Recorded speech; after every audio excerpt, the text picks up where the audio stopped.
আসলতে মই ধুবুৰী চিকিৎসা মহাবিদ্যালয়ত এই মুহূৰ্তত উপস্থিত হৈছোঁ। মোৰ আত্মীয়ৰ এটা ৰোগীলৈ মই ইয়াত আহিছিলোঁ, কিন্তু ইয়াত মই যি দেখা পালোঁ যে এই ধুবুৰী চিকিৎসা মহাবিদ্যালয়ৰ চৌহদত পাৰ্কিঙৰ নামত যি ধৰণে পইচা সংগ্ৰহ কৰে, এইটো মই ভাবোঁ একেবাৰে বেআইনী আৰু অনৈতিকভাৱে এইটো পইচাটো সংগ্ৰহ কৰি আছে।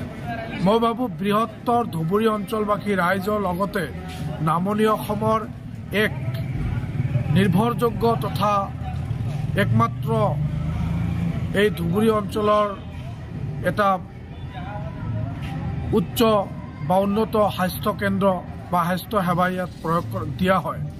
ইয়াত যদি এনেকৈ ৰাইজৰ পৰা যদি এনেকৈ পইচা লোৱা হয় পাৰ্কিঙৰ নামত, তেতিয়াহ'লে এইটো মই ভাবোঁ যে একেবাৰে জনস্বাৰ্থ বিৰোধী এটা কাম ইয়াত পৰিলক্ষিত হৈছে।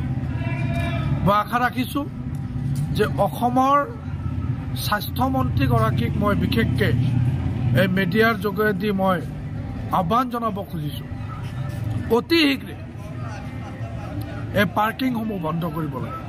পাৰ্কিঙৰ নামত পইচা লোৱা বন্ধ কৰিব লাগে, এইটোৱে মই অনুৰোধ জনাইছোঁ।